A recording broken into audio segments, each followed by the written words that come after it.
서울 강남의 화려한 빌딩 숲 뒤편에 자리 잡은 낡고 허름한 중화요리 전문점 만리장성은 굵은 빗줄기가 쏟아지는 창밖의 풍경과 대조적으로 눅눅하고 기름진 공기로 가득 차 있었습니다.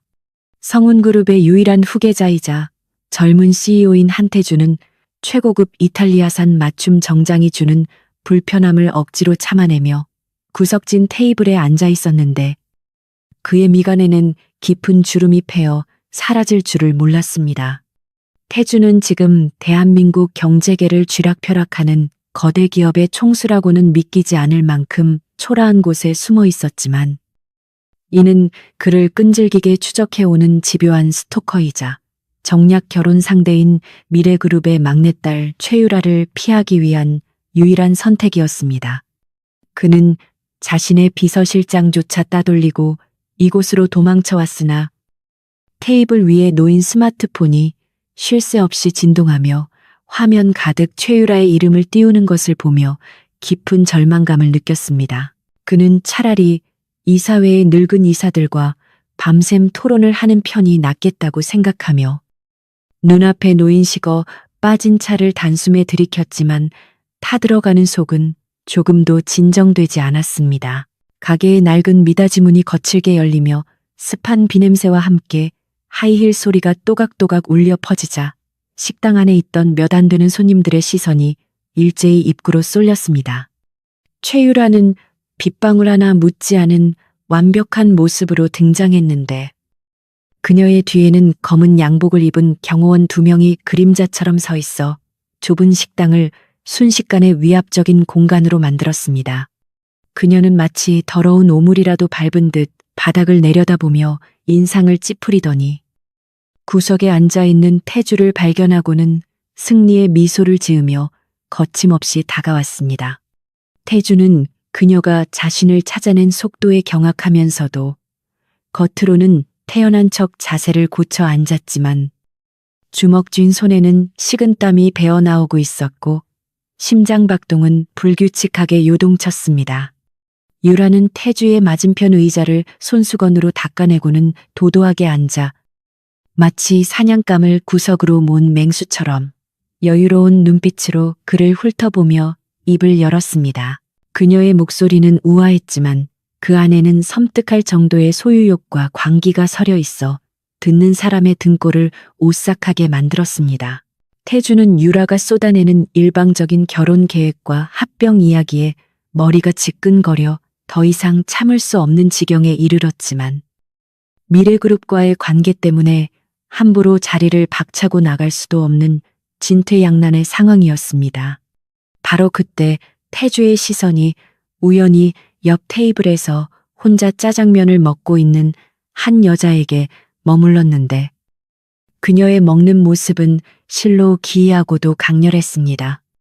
헐렁한 후드 티셔츠 모자를 눌러 쓴 여자는 주변의 소란 따위는 아랑곳하지 않고 오로지 눈앞의 면발에만 집중하고 있었는데 젓가락질 한 번 한 번에 묘한 살기와 처절함이 담겨 있었습니다.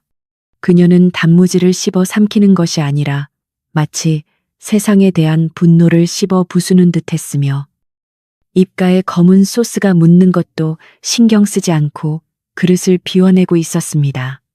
태주는 순간적으로 저 여자가 자신의 유일한 탈출구가 될 수도 있다는 직감을 느꼈고 이성적인 판단을 내리기도 전에 몸이 먼저 반응하여 옆 테이블로 향했습니다.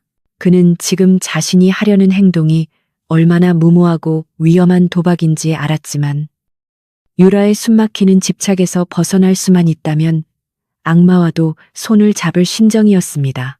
태주는 옆 테이블 의자를 거칠게 끌어당겨 앉으며 짜장면을 먹던 여자의 어깨를 감싸 안았고 그와 동시에 유라를 향해 싸늘하고 단호한 눈빛을 보냈습니다.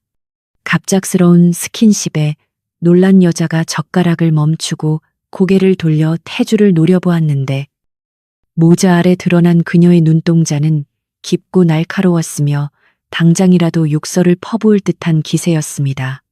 태주는 여자의 귀에 입을 가까이 대고 아주 낮고 빠른 목소리로 지금 상황을 설명하며 단 10분만 자신의 연인 행세를 해준다면 그녀가 평생 만져보지 못할 거액을 지불하겠다고 제안했습니다. 여자의 눈빛이 순간적으로 흔들리더니 빠르게 태주의 차림새와 맞은편의 유라, 그리고 가게 밖의 경호원들을 훑어보며 상황을 파악하기 시작했습니다.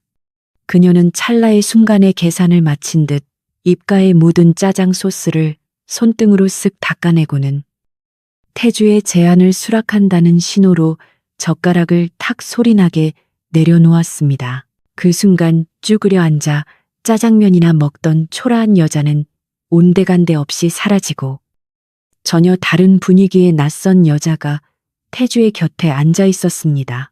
이다희는 태주의 어깨에 기대어 있던 몸을 일으키며 머리에 쓰고 있던 후드를 벗어 던졌고 헝클어진 머리카락을 쓸어 넘기자 드러난 얼굴은 화장기 하나 없었음에도 불구하고 기묘한 아우라를 뿜어냈습니다. 그녀는 태주의 뺨을 어루만지며 마치 수년 동안 사랑해온 연인을 대하듯 애절하면서도 원망 섞인 목소리로 왜 이제야 왔느냐고 타박을 시작했습니다. 그녀의 목소리 톤과 호흡, 그리고 표정은 방금 전까지 면발을 흡입하던 사람이라고는 믿을 수 없을 만큼 완벽하게 변해 있어 태주조차 순간적으로 현실과 연기를 구분하지 못할 정도였습니다. 다희는 유라를 향해 천천히 고개를 돌리더니 경멸과 동정이 뒤섞인 복잡한 표정을 지으며 저 여자가 널 괴롭히던 그 스토커냐고 태주에게 물었습니다.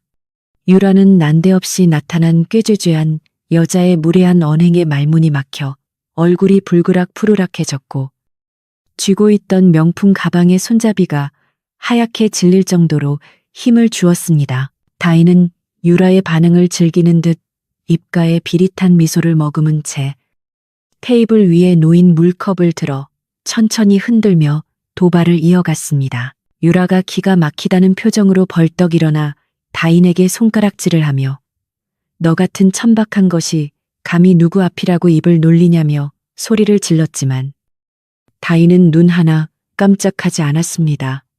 오히려 다인은 자리에서 일어나 유라의 코앞까지 다가가서는 그녀의 손가락을 거칠게 쳐내며 재벌가 딸이라는 계급장 떼고 나면 남의 남자나 탐내는 도둑고양이와 다를 게 뭐가 있냐고 쏘아붙였습니다.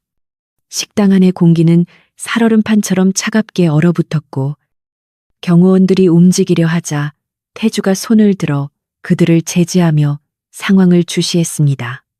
다희는 유라의 명품 드레스와 보석들을 훑어보며 껍데기만 화려하게 치장한다고 해서 썩어 문드러진 속내가 감춰지는 것은 아니라고 독설을 퍼부었습니다.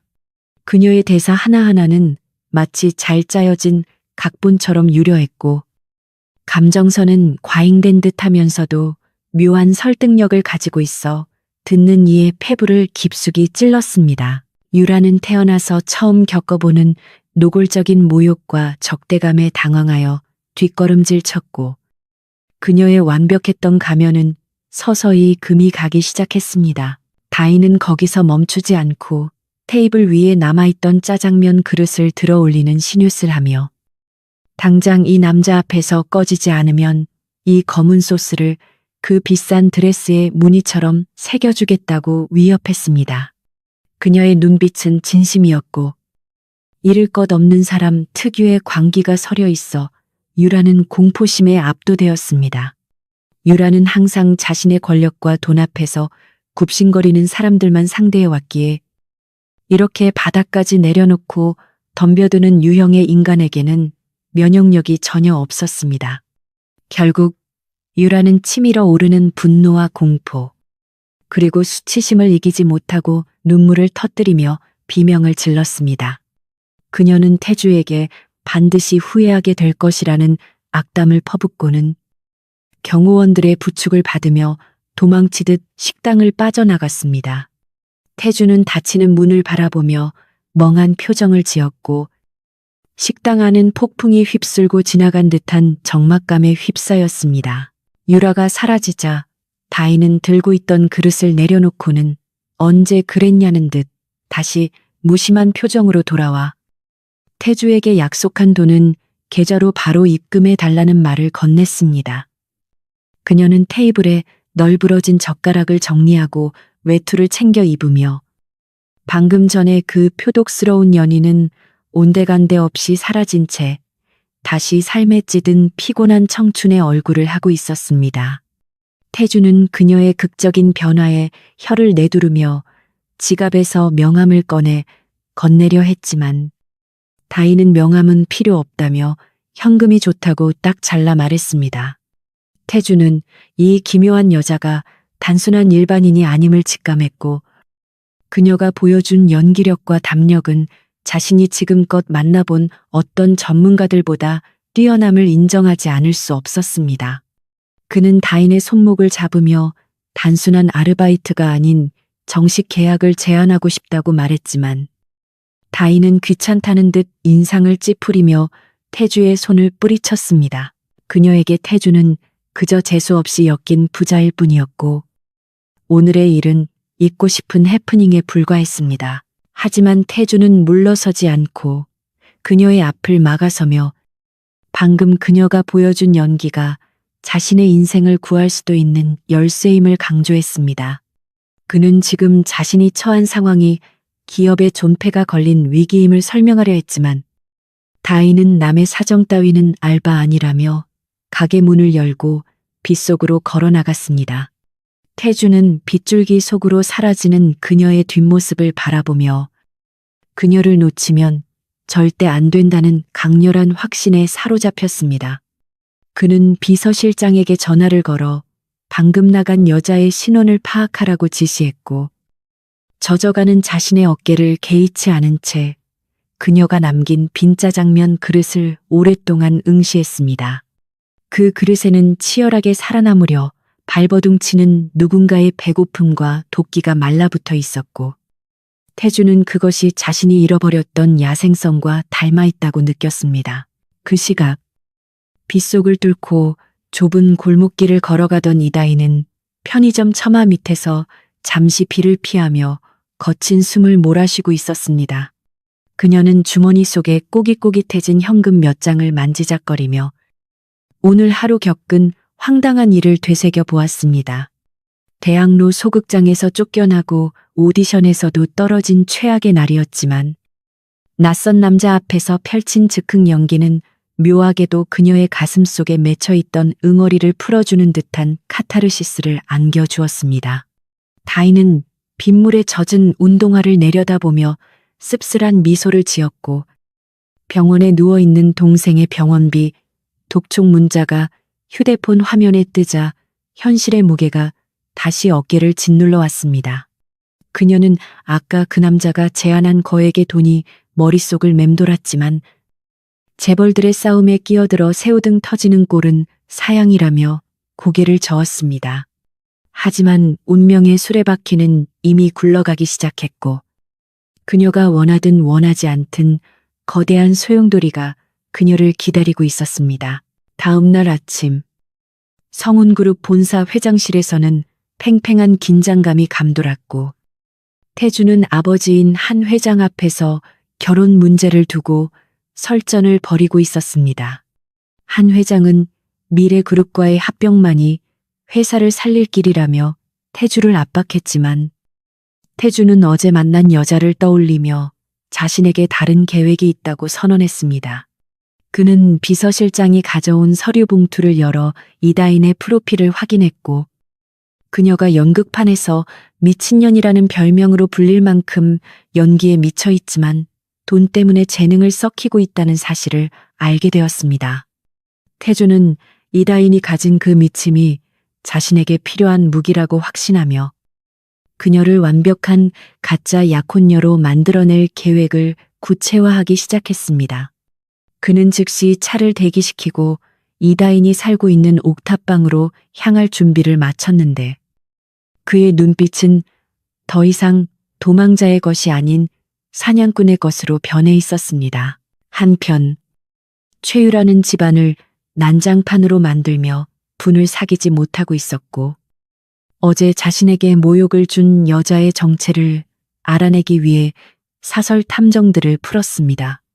그녀는 태주가 자신을 거부한 것이 단순한 변심이 아니라 그 천박한 여자 때문이라고 굳게 믿으며 그 여자를 사회적으로 매장시키고 태주를 무릎 꿇리겠다는 복수심에 불타올랐습니다. 유라는 거울 속에 비친 자신의 일그러진 얼굴을 보며 소름 끼치는 미소를 지었고 태주와 그 여자가 엮일수록 자신의 소나기에 들어올 명분이 생긴다며 스스로를 위로했습니다. 그녀의 비틀린 소유욕은 이제 단순한 집착을 넘어 파괴적인 집착으로 변질되고 있었고 이는 앞으로 닥쳐올 비극의 서막을 알리는 신호탄과도 같았습니다. 서울 하늘에는 먹구름이 잔뜩 끼어 있었고 다가올 폭풍우를 예고하듯 굵은 빗방울이 다시 창문을 때리기 시작했습니다. 태주의 검은 세단이 좁고 가파른 달동네 언덕길을 힘겹게 올라가 다인의 옥탑방 앞에 멈춰 섰을 때 동네 주민들은 호기심 어린 눈으로 웅성거렸습니다. 낡은 대문을 두드리는 소리에 잠에서 깬 다인은 퉁퉁 부은 눈을 비비며 밖으로 나왔고 문 앞에 서 있는 태주를 보고는 귀신이라도 본 듯 소스라치게 놀랐습니다. 태주는 다인의 허름한 옷차림과 배경을 개의치 않고 정중하게 고개를 숙이며 어제 제안했던 계약을 다시 논의하고 싶다고 말했습니다. 다인은 문을 닫으려 했지만 태주가 문틈으로 내민 서류 봉투의 두께와 그 안에 적힌 금액을 보고는 멈칫할 수밖에 없었습니다.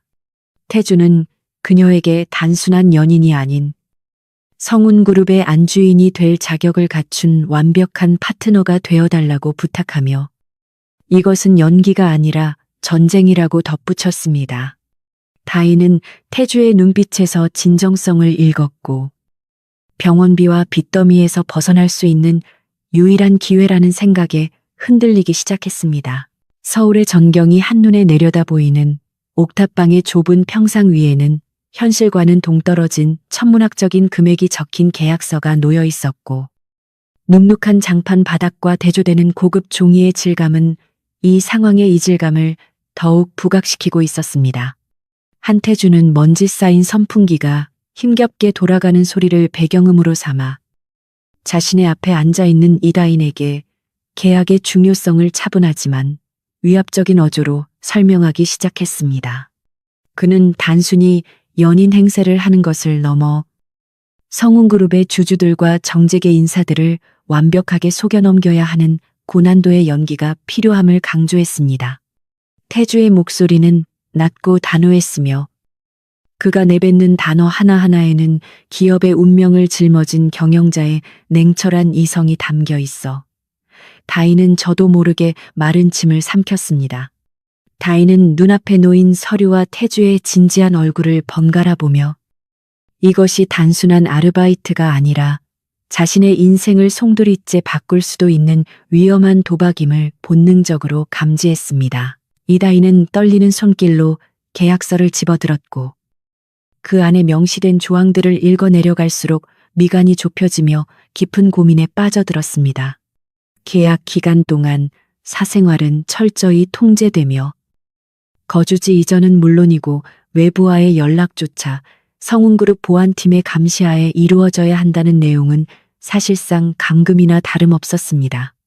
하지만 계약금란에 적힌 숫자는 지금 병원 중환자실에 누워 생사를 오가는 동생의 수술비와 입원비를 해결하고도 남을 만큼 거대했기에 그녀는 선뜻 거절할 수도 없는 처지였습니다. 다인은 창밖으로 보이는 화려한 강남의 불빛들과 자신이 발딛고 있는 어두운 달동네의 현실을 비교하며 자존심과 생존 사이에서 치열한 내적 갈등을 겪어야만 했습니다. 그녀의 머릿속에는 무대 위에서 스포트라이트를 받던 꿈과 병원비 독촉장에 시달리던 현실이 뒤섞여 어지럽게 회전하고 있었고 태주는 그런 그녀의 흔들리는 눈동자를 놓치지 않고 끈기 있게 기다렸습니다. 태주는 다인의 침묵이 길어지자 재킷 안주머니에서 만년필을 꺼내 테이블 위에 정중하게 올려놓으며 이것이 그녀에게도 유일한 탈출구가 될 수 있음을 넌지시 암시했습니다. 그는 다인의 뒷조사를 통해 그녀가 처한 경제적 위기와 가족사를 이미 파악하고 있었지만 그것을 약점으로 이용해 협박하기보다는 비즈니스 파트너로서의 대등한 제안임을 강조하려 노력했습니다. 태주는 자신이 필요한 것은 단순한 인형이 아니라 최유라라는 미치광이와 맞서 싸울 수 있는 강인한 정신력과 임기응변 능력을 갖춘 전략적 동반자라고 설명했습니다. 그의 눈빛에는 절박함과 동시에 다인에 대한 기묘한 신뢰가 서려 있었는데 이는 어제 식당에서 보여준 그녀의 광기 어린 연기가 그에게 깊은 인상을 남겼기 때문이었습니다.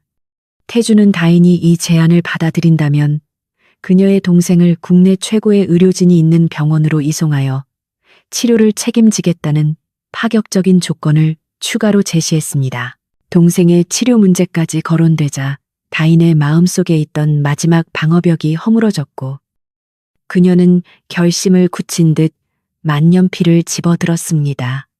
그녀는 떨리는 손을 진정시키기 위해 깊은 숨을 들이마셨고 종이 위에 서명하는 사각거리는 소리는 좁은 방 안의 정적을 깨고 운명의 톱니바퀴가 맞물리는 소리처럼 울려 퍼졌습니다. 다인이 서명을 마치자마자 태주는 기다렸다는 듯 어딘가로 전화를 걸어 지시를 내렸고 곧이어 골목길 아래에서 대기하고 있던 수행원들이 올라와 다인의 짐을 챙기기 시작했습니다. 다인은 자신의 낡은 짐들이 검은 양복을 입은 사내들의 손에 들려나가는 모습을 멍하니 바라보며 이제 더 이상 평범했던 과거로 돌아갈 수 없음을 직감했습니다.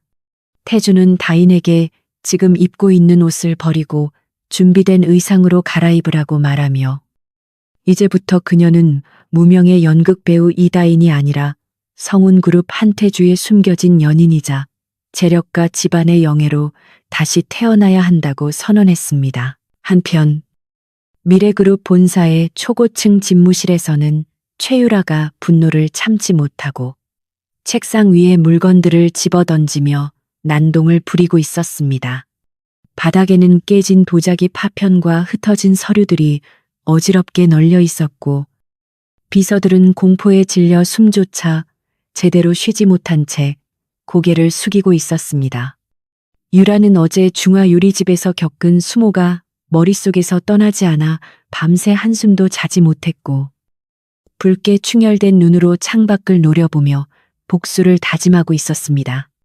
그녀는 자신의 완벽했던 인생에 오점을 남긴 그 여자를 찾아내어 갈기갈기 찢어놓겠다며 소리를 질렀고 사설 탐정에게서 걸려온 전화를 거칠게 받아들었습니다.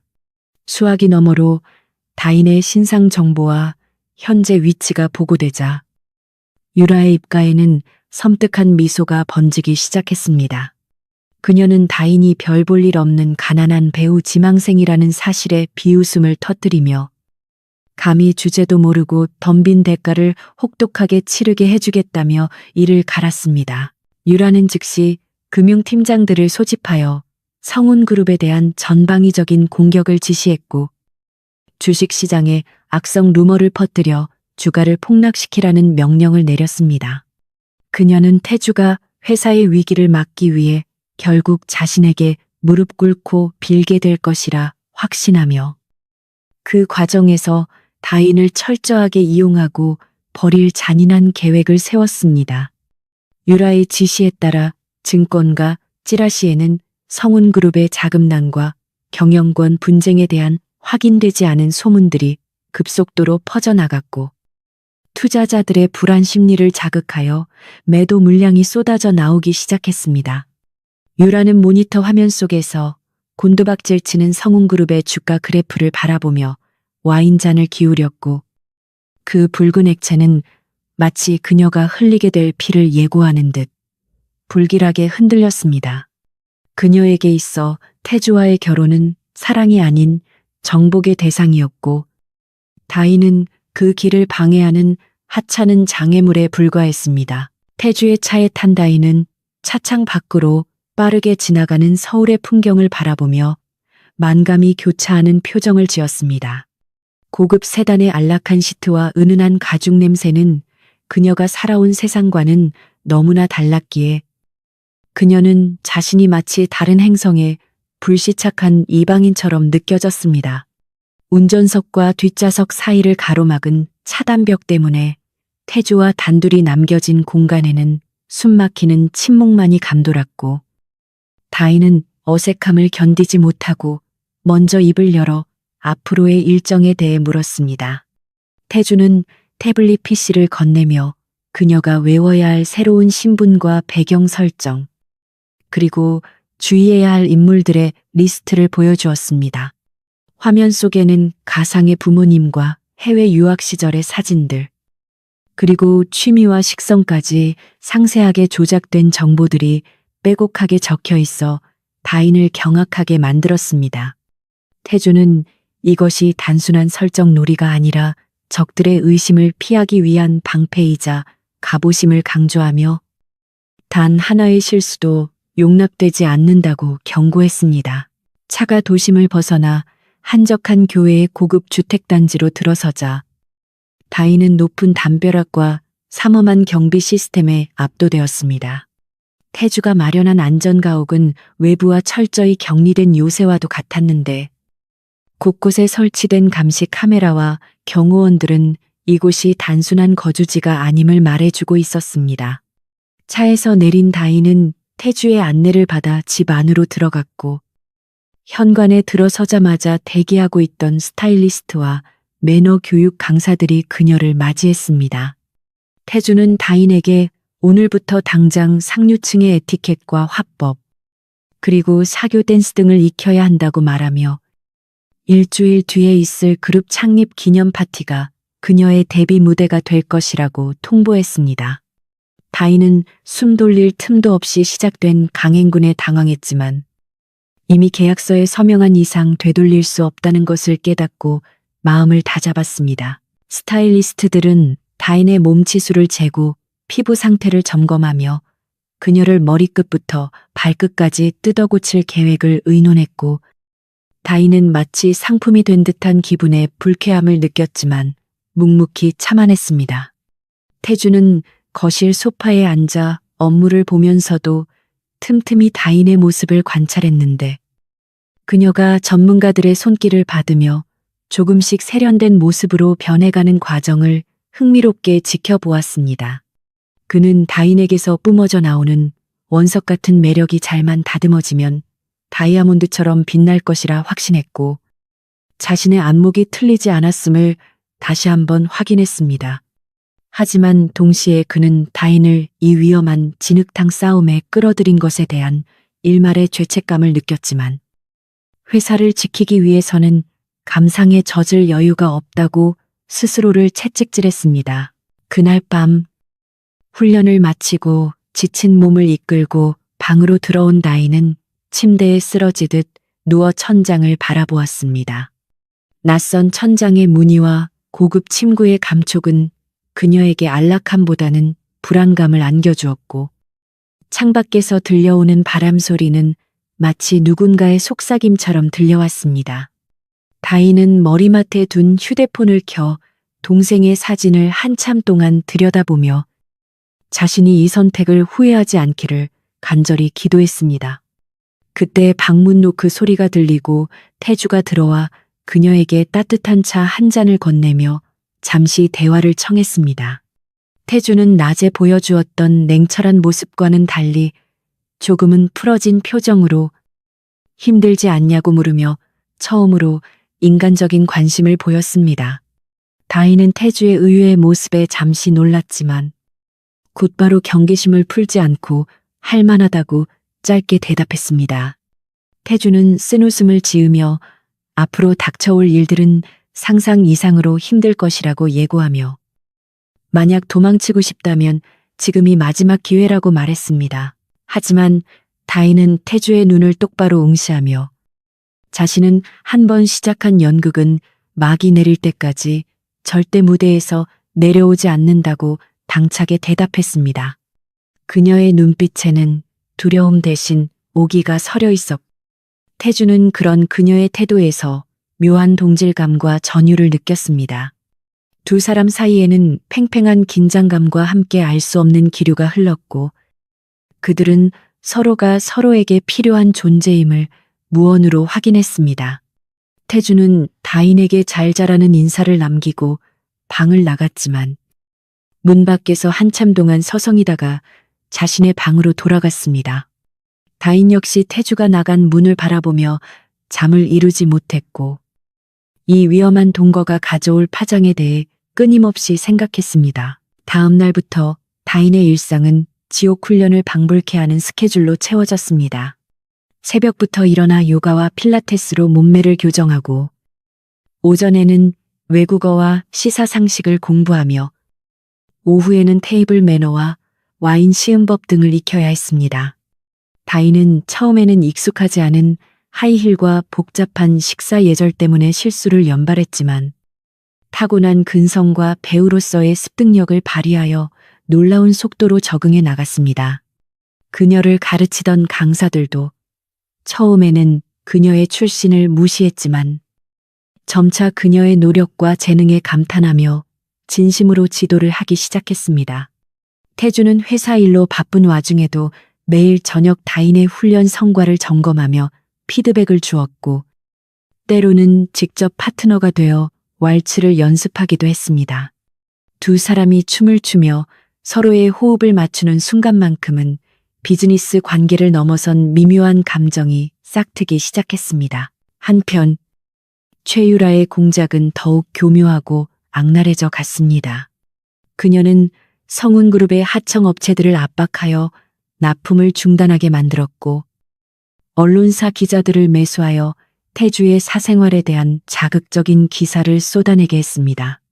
성운그룹의 주가는 연일 하락세를 기록했고 이사회에서는 태주의 경영 능력을 의심하는 목소리가 높아졌습니다. 태주는 쏟아지는 악재 속에서도 흔들리지 않고 반격을 준비했는데 그 중심에는 바로 다인이 있었습니다. 그는 다인을 완벽한 사교계의 여왕으로 대비시켜 유라의 기선을 제압하고 동시에 유라가 퍼뜨린 헛소문들을 잠재울 계획이었습니다. 태주는 정보팀을 가동하여 유라의 비리 증거를 수집하는 한편 다인의 신분을 세탁하는 작업에도 박차를 가했습니다. 결전의 날이 다가올수록 안정가옥 주변에는 수상한 그림자들이 얼쩡거기 시작했습니다. 유라가 보낸 감시자들이 담벼락 너머를 훔쳐보거나 드론을 띄워 내부를 촬영하려 시도했고 태주의 경호팀은 이들을 막아내느라 24시간 비상체제를 유지해야 했습니다. 어느 날 밤 다인이 잠든 사이 정체불명의 괴한들이 보안 시스템을 뚫고 침입하는 사건이 발생했습니다.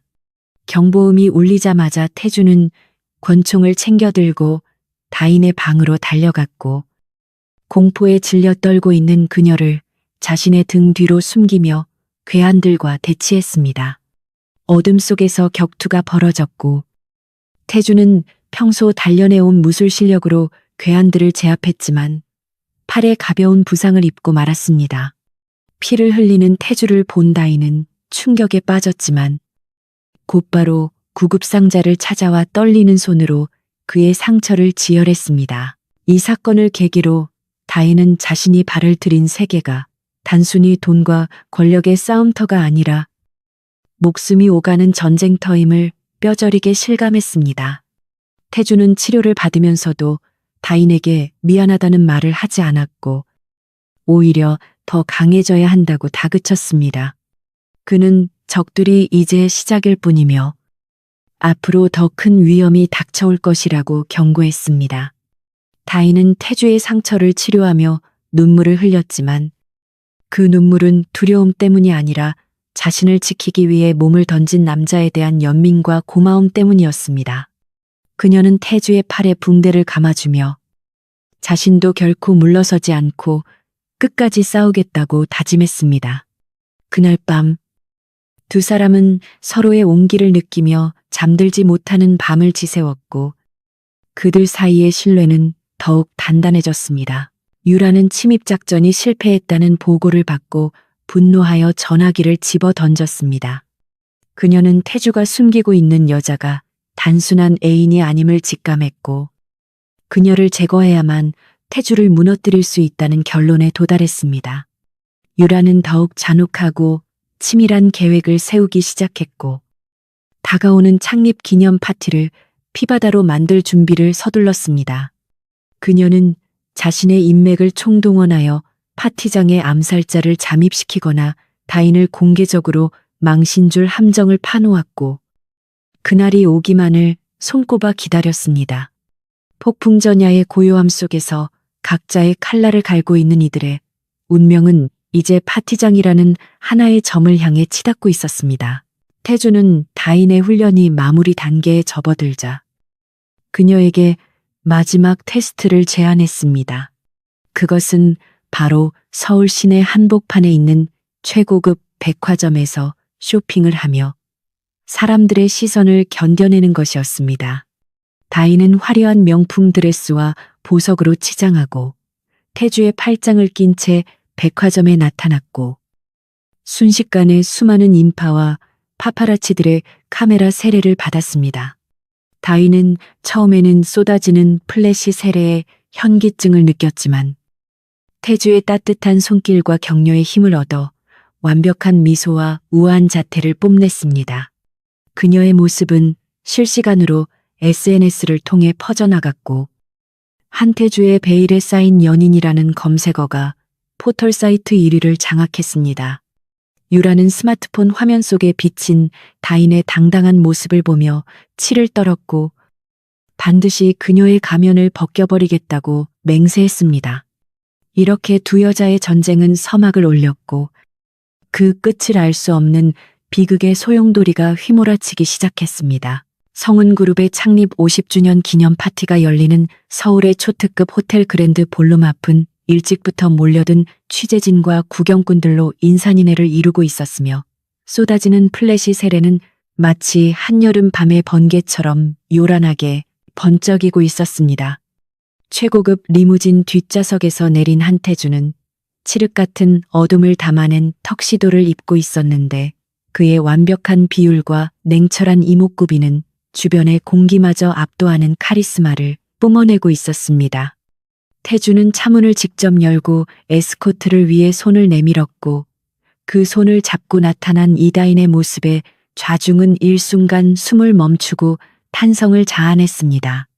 다인은 짙은 밤하늘을 연상시키는 미드나잇 블루 컬러의 드레스를 입고 있었는데 은하수처럼 박힌 다이아몬드 장식들이 그녀의 움직임에 따라 영롱한 빛을 발하며 고혹적인 자태를 강조했습니다. 일주일 전만 해도 낡은 후드티를 입고 짜장면을 먹던 옥탑방의 가난한 연극 배우는 온데간데 없고 오직 태주만이 알아볼 수 있는 미세한 떨림을 감춘 채 완벽한 재벌가의 여인으로 다시 태어나 있었습니다.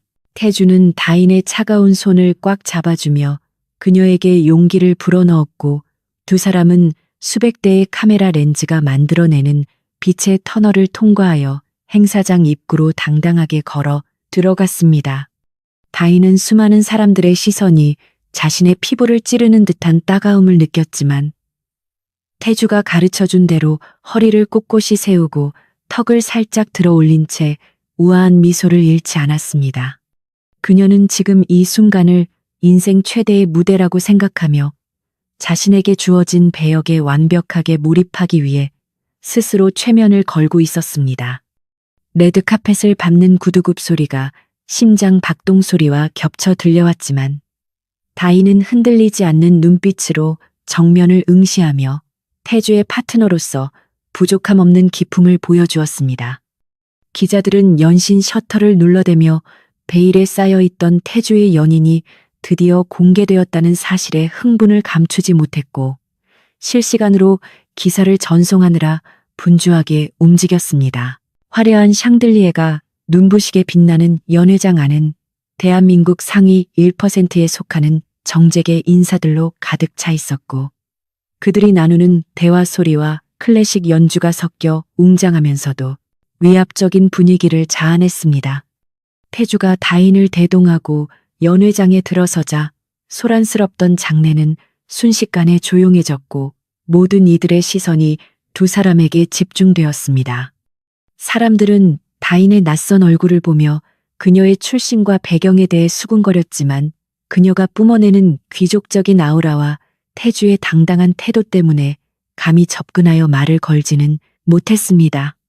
태주는 다인의 허리에 손을 얹고 자연스럽게 리드하며 주요 주주들과 임원들에게 그녀를 소개했는데 다인은 미리 외워둔 정보를 바탕으로 상대방의 관심사에 맞는 대화를 이끌어내며 능숙하게 응대했습니다.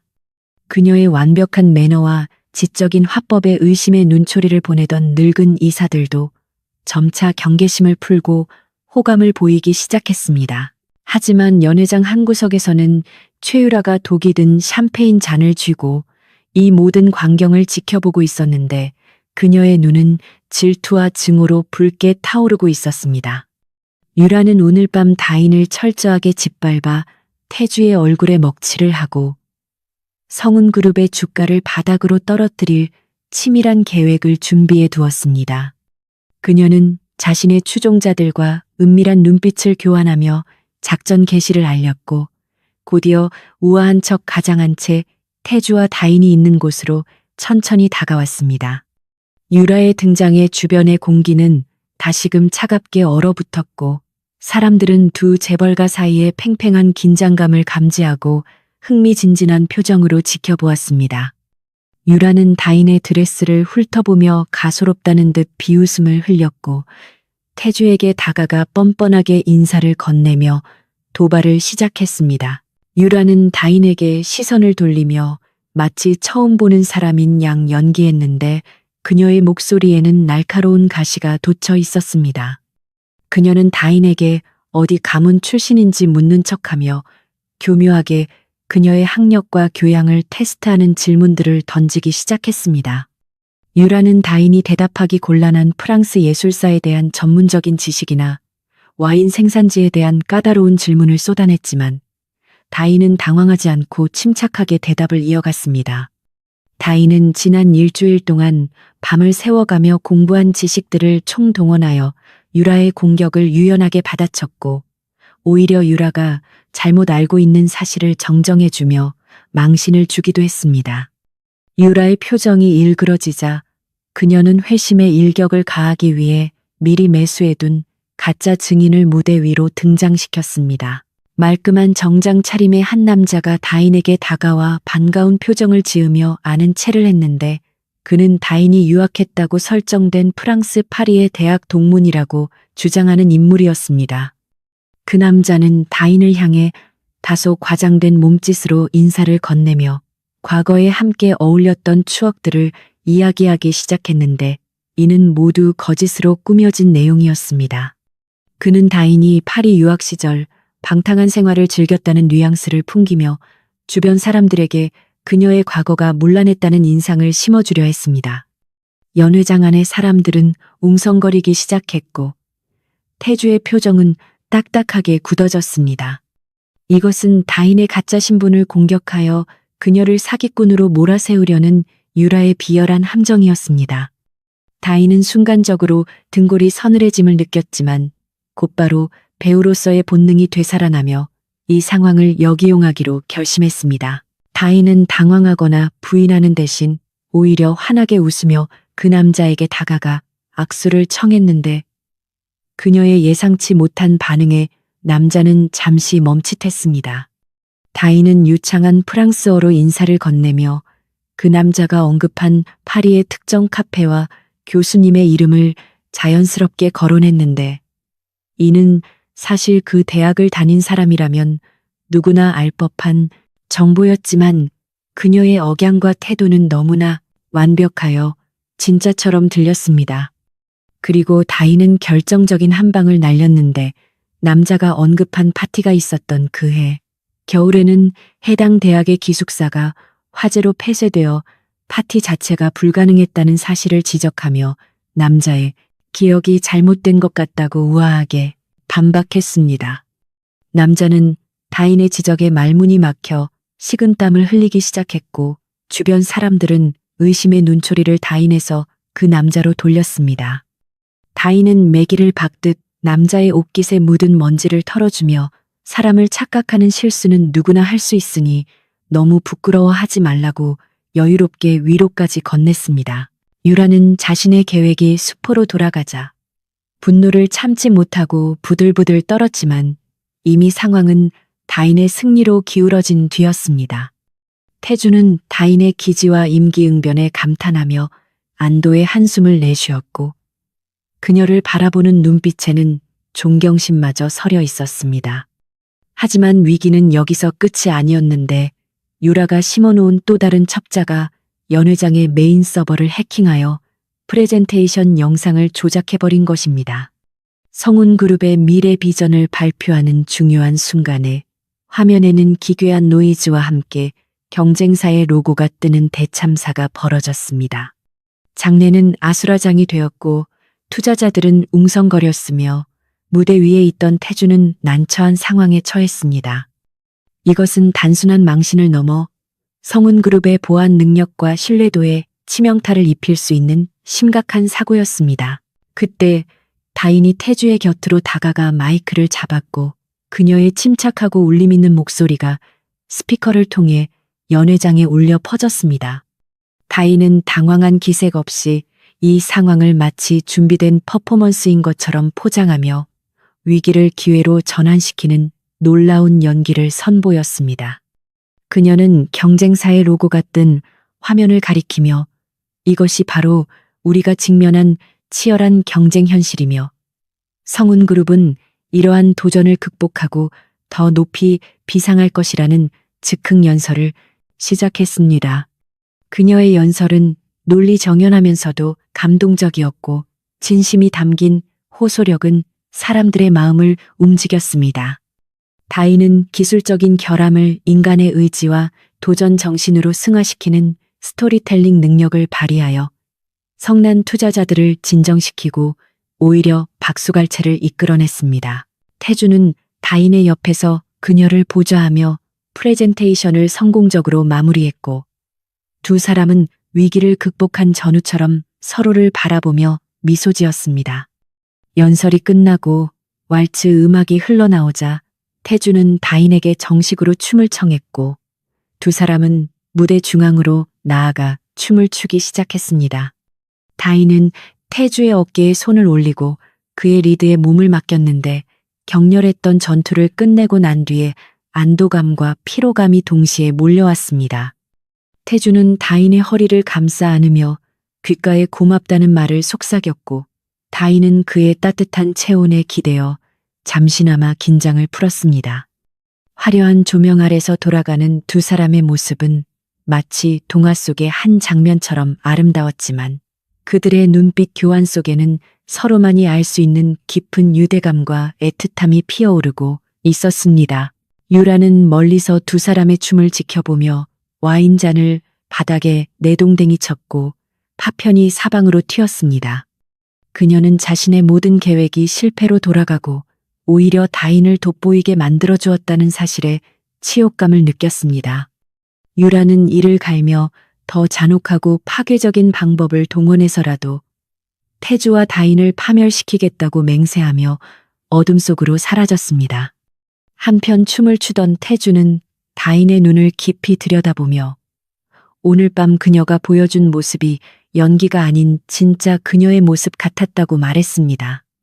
다인은 그 말에 심장이 쿵하고 내려앉는 것을 느꼈지만 애써 태연한 척하며 모두 계약 조건에 포함된 서비스일 뿐이라고 선을 그었습니다. 하지만 그녀의 붉어진 볼과 떨리는 손끝은 그녀의 마음이 이미 태주에게 기울고 있음을 숨기지 못했습니다. 파티가 끝나고 호텔을 빠져나오는 차 안에서 두 사람은 아무 말 없이 창밖을 바라보았습니다. 전쟁 같았던 하루가 지나고 찾아온 정적 속에서 서로의 숨소리만이 크게 들려왔습니다. 다인은 긴장이 풀리자 급격한 피로를 느끼며 꾸벅꾸벅 졸기 시작했고 태주는 그런 그녀의 머리를 조심스럽게 자신의 어깨에 기대게 해주었습니다. 태주는 잠든 다인의 얼굴을 바라보며 그녀가 짊어진 삶의 무게와 상처를 어렴풋이 짐작할 수 있었고 그녀를 지켜주고 싶다는 강한 보호 본능을 느꼈습니다. 그는 운전기사에게 최대한 부드럽게 운전하라고 지시하며 다인이 깨지 않도록 배려했습니다.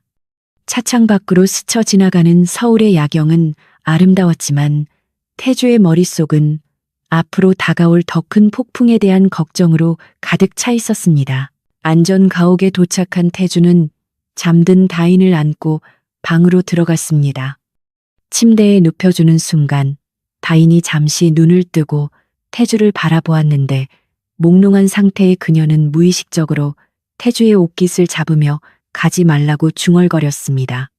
태주는 그녀의 손을 잡아주며 곁에 있겠다고 안심시켰고 다인은 다시 깊은 잠에 빠져들었습니다. 태주는 잠든 그녀의 곁을 한동안 지키며 복잡한 감정을 정리했습니다.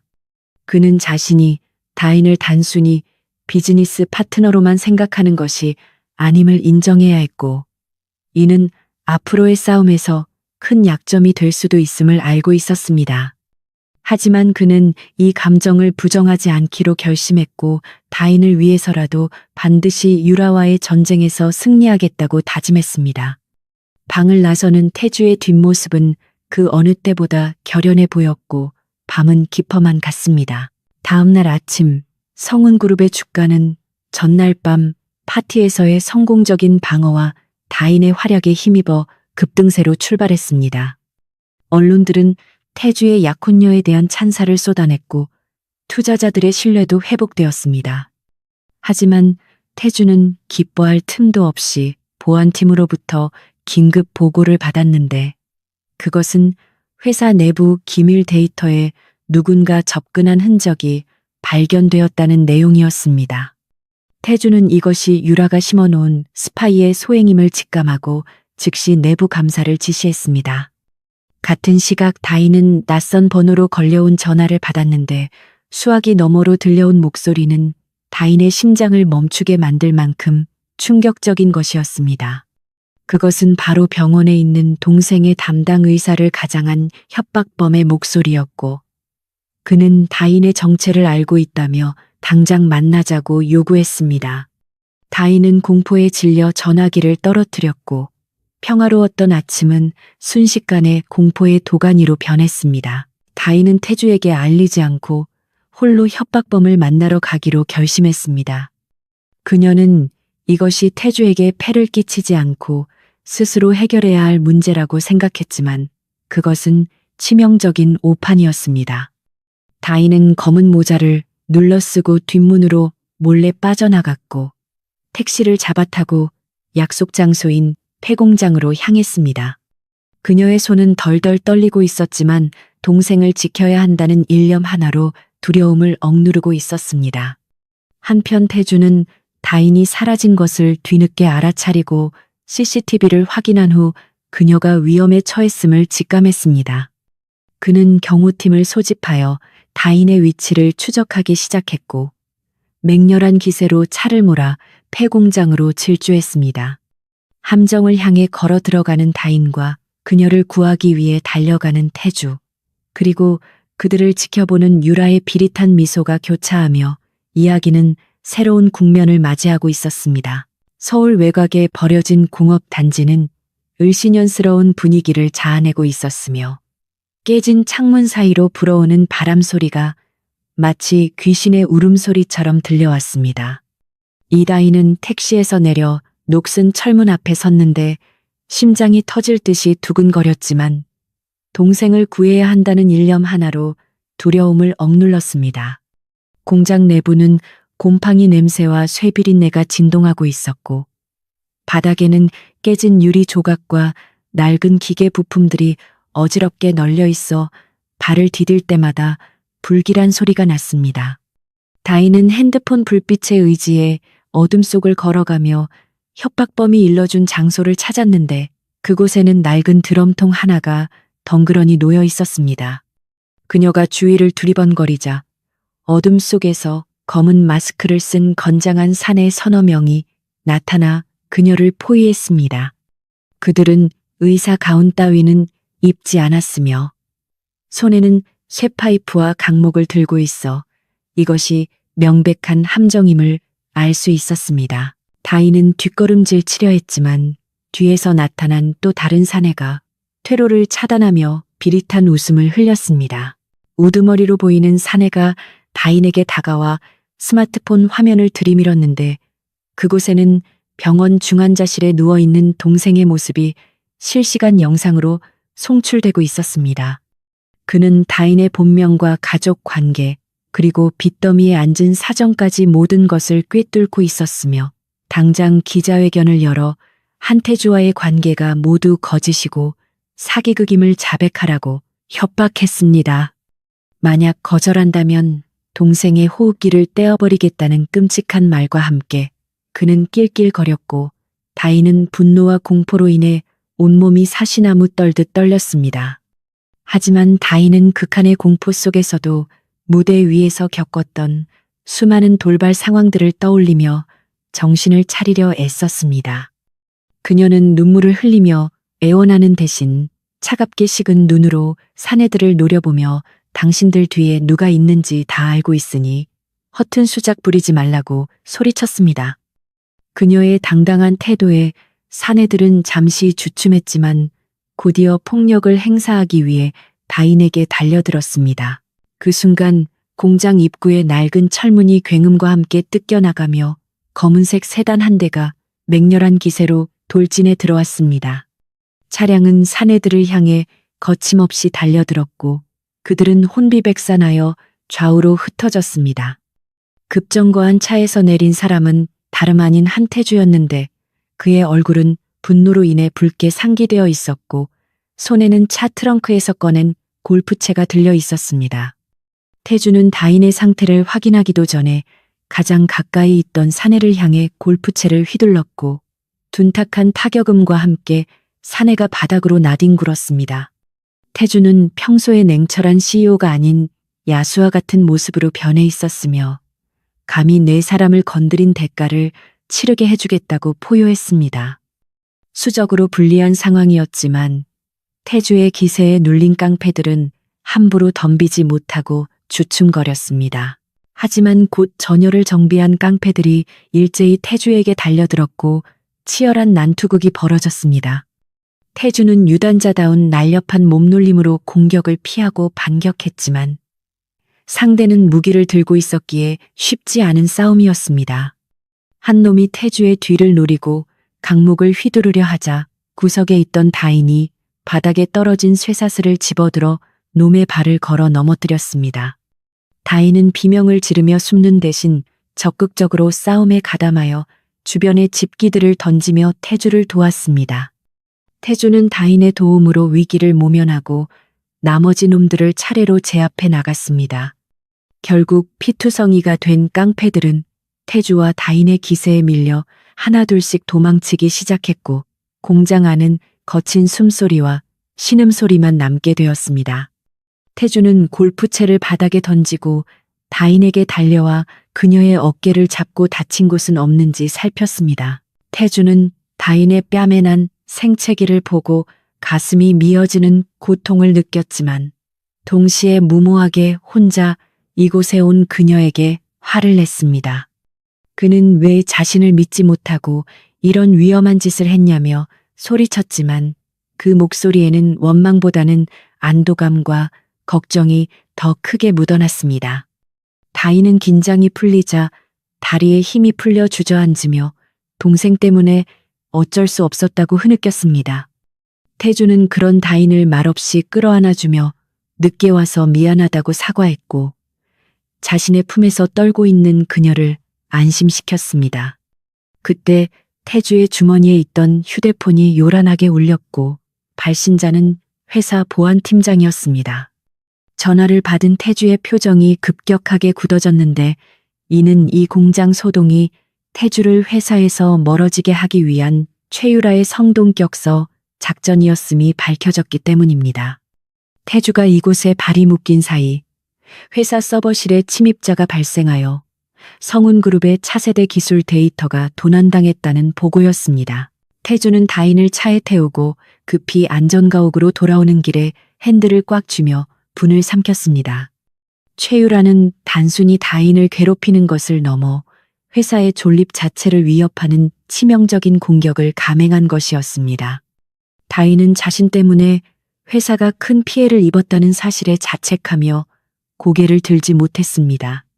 안전가옥에 도착한 태주는 다인을 방으로 들여보낸 후 곧바로 대책 회의를 소집하려 했지만 거실 소파에 앉아 있는 다인의 처진 어깨를 보고는 발길을 멈췄습니다. 그는 구급 상자를 가져와 다인의 상처를 직접 소독해주며 이것은 너의 잘못이 아니라 나의 방심 때문이라고 위로했습니다. 태주의 따뜻한 손길에 다인은 다시 눈시울이 붉어졌지만 더 이상 울지 않기로 결심하며 입술을 깨물었습니다. 상처 치료를 마친 태주는 다인에게 심각한 표정으로 계약 해지를 통보했습니다. 그는 이제 상황이 너무 위험해졌으며 최유라가 다인의 가족까지 건드리는 마당에 더 이상 그녀를 이 싸움에 끌어들일 수 없다고 말했습니다. 태주는 위약금 없이 약속한 금액 전액을 지급할 것이며 동생을 해외 병원으로 이송시켜 안전을 보장해 줄 테니 내일 당장 떠나라고 지시했습니다. 그는 다인의 눈을 피하며 이것이 최선이라고 말했지만 목소리는 미세하게 떨리고 있었습니다. 태주에게 있어 다인은 이미 단순한 계약 관계를 넘어선 소중한 존재가 되어버렸기에 그녀가 다치는 것을 더 이상 볼 수 없었던 것입니다. 방 안에는 무거운 침묵이 흘렀고 태주는 다인의 대답을 기다리지 않고 자리에서 일어나려 했습니다. 하지만 다인은 태주의 옷자락을 잡아 세우며 단호한 목소리로 갈 곳이 없다고 말했습니다. 그녀는 태주의 눈을 똑바로 바라보며 자신은 도망자가 아니며 무대 위에 올라선 배우는 막이 내리기 전까지 절대 퇴장하지 않는 법이라고 강조했습니다. 다인은 최유라가 내 가족을 건드린 순간 이것은 당신만의 싸움이 아니라 나의 싸움이기도 하다며 끝까지 남아서 복수하겠다고 선언했습니다. 그녀의 눈빛에는 그동안의 두려움은 사라지고 도끼와 오기가 서려 있었는데 그 모습은 태주가 처음 반했던 중화요리 집에서의 강렬한 눈빛과 닮아 있었습니다. 다인은 자신이 떠나면 태주는 고립될 것이며 최유라에게 패배하게 될 것이라고 직설적으로 말했습니다. 태주는 다인의 완강한 태도에 한숨을 내쉬었지만 내심 그녀가 곁에 있어 주기를 바랐던 자신의 마음을 부인할 수 없었습니다. 그는 다시 자리에 앉아 다인의 손을 잡으며 정말 후회하지 않겠냐고 물었고 다인은 고개를 끄덕이며 당신이 이기게 만들어주겠다고 약속했습니다. 두 사람은 그날 밤 서로의 상처를 보듬으며 동지가 아닌 운명 공동체로서의 결속을 다졌습니다. 태주는 다인에게 회사 내부의 첩자를 색출하고 도난당한 데이터를 되찾아올 계획을 털어놓으며 그녀의 도움이 절실히 필요함을 인정했습니다. 다인은 기꺼이 그 계획에 미끼가 되겠다고 자청하며 더 대담하고 치밀한 연기를 펼칠 준비를 했습니다. 다음 날 아침 성운그룹 본사는 데이터 도난 사건으로 인해 발칵 뒤집혀 있었습니다. 임원들은 서로를 의심하며 책임 공방을 벌였고 주가는 다시 곤두박질 치고 있었습니다. 태주는 긴급 이사회를 소집하여 동요하는 임원들을 진정시키는 한편 비밀리에 보안팀과 함께 CCTV 영상을 분석하여 내부 공모자의 흔적을 쫓았습니다. 분석 결과 서버실 접근 권한을 가진 재무이사가 범행 시각에 수상한 행동을 한 것이 포착되었습니다. 재무이사는 최유라의 집안과 오랜 친분이 있는 인물로 평소 태주의 경영 방식에 불만을 품고 있었습니다. 태주는 당장 그를 추궁하는 대신 그를 역이용하여 최유라에게 가짜 정보를 흘릴 덫을 놓기로 결정했습니다. 다인은 태주의 지시에 따라 최유라가 자주 가는 고급 스파와 미용실을 드나들며 일부러 재무이사와 접촉하는 모습을 노출시켰습니다. 그녀는 마치 태주에게 불만이 있어 배신을 꾀하는 것처럼 연기하며 재무이사에게 접근하여 거짓 정보를 흘렸습니다. 다인은 태주가 도난당한 데이터가 사실은 폐기된 가짜 파일이며 진짜 원본은 따로 보관되어 있다는 소문을 은밀하게 퍼뜨렸습니다. 재무이사는 이 정보를 덥석 물어 최유라에게 보고했고 유라는 혼란에 빠지기 시작했습니다. 유라는 자신이 훔친 데이터가 가짜일지도 모른다는 불안감에 휩싸여 전문가들을 불러 분석을 의뢰했지만 태주가 미리 심어놓은 암호 코드 때문에 내용을 확인할 수 없었습니다. 한편 태주는 최유라가 데이터 해석에 매달려 있는 틈을 타 역습을 준비했습니다. 그는 유라가 훔쳐간 데이터에 심어둔 추적 프로그램을 가동하여 미래그룹의 비밀 서버 위치를 파악하는 데 성공했습니다. 태주는 경찰과 검찰에 증거 자료를 넘기기 전에 확실한 물증을 확보하기 위해 직접 움직이기로 결심했습니다. 하지만 최유라 역시 만만치 않은 상대였기에 태주의 움직임을 감지하고 최후의 수단을 준비하고 있었습니다. 그녀는 다인이 자신의 약점인 동시에 태주의 가장 큰 약점이라는 것을 다시 한번 상기하며 이번에는 실패하지 않을 완벽한 납치 계획을 세웠습니다.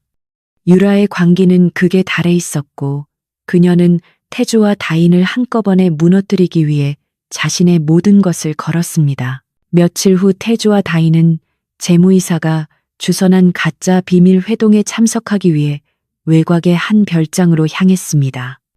이것은 재무이사를 현행범으로 잡기 위한 작전이었지만 동시에 최유라가 파놓은 함정이기도 했습니다. 별장으로 가는 산길은 어둡고 험했으며 짙은 안개가 끼어 있어 한 치 앞도 분간하기 힘들었습니다. 태주는 운전대를 잡은 손에 힘을 주며 경계를 늦추지 않았고 다인 역시 긴장된 표정으로 차창 밖을 주시했습니다.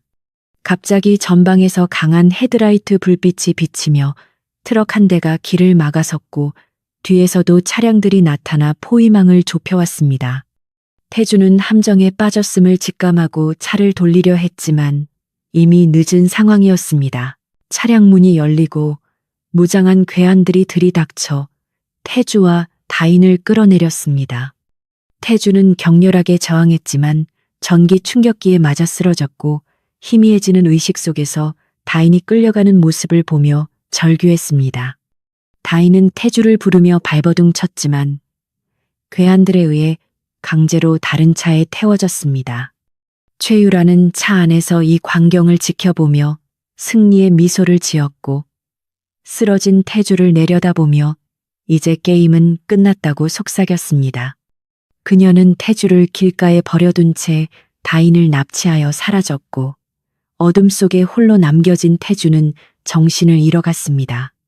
하지만 그의 주먹은 꽉 쥐어져 있었고 무의식 속에서도 다인을 구해야 한다는 본능은 꺼지지 않고 타오르고 있었습니다. 정신을 차린 태주는 병원 응급실이 아닌 자신의 안전가옥 침대 위였습니다. 뒤늦게 도착한 경호팀이 그를 구조해 온 것이었습니다. 깨어나자마자 다인을 찾았지만 방 안에는 정적만이 흐르고 있었습니다. 비서실장은 고개를 숙인 채 다인이 납치된 지 벌써 12시간이 지났으며 납치범들로부터 아무런 연락이 없다고 보고했습니다. 태주는 링거 바늘을 거칠게 뜯어내며 포효했고 자신의 무력함에 치를 떨었습니다. 그는 옷을 갈아입으며 비서실장에게 가용할 수 있는 모든 인력과 자원을 총동원하라고 명령했습니다. 이제는 법이고 절차고 따질 때가 아니었으며 전쟁을 선포할 시간이라 판단했습니다.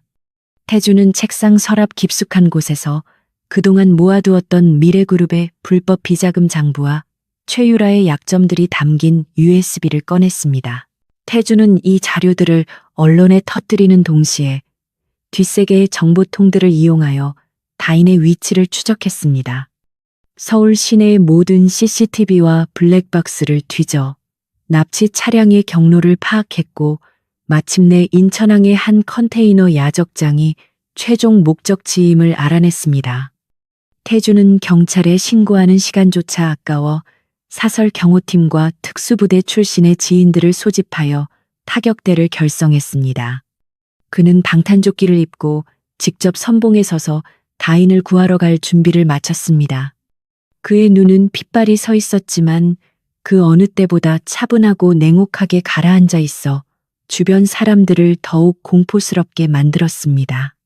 태주는 다인을 건드린 자들은 그 누구도 살려두지 않겠다고 다짐하며 어둠 속으로 차를 몰았습니다. 같은 시각 인천항의 컨테이너 박스 안에 감금된 다인은 손발이 묶인 채 차가운 바닥에 쓰러져 있었습니다. 입에는 재갈이 물려 있었고 옷은 찢겨 있었지만 그녀의 눈빛만은 여전히 살아 있었습니다. 그녀는 묶인 손목을 컨테이너 벽에 튀어나온 못에 비비며 탈출을 시도하고 있었습니다. 손목에서 피가 흘러내렸지만 그녀는 고통을 참아내며 밧줄을 조금씩 끊어내고 있었습니다. 다인은 태주가 반드시 자신을 구하러 올 것이라고 믿었지만 그저 기다리고 있을 수만은 없었습니다. 그녀는 스스로의 힘으로 이 지옥을 벗어나 태주와 다시 만나기 위해 필사적으로 몸부림쳤습니다.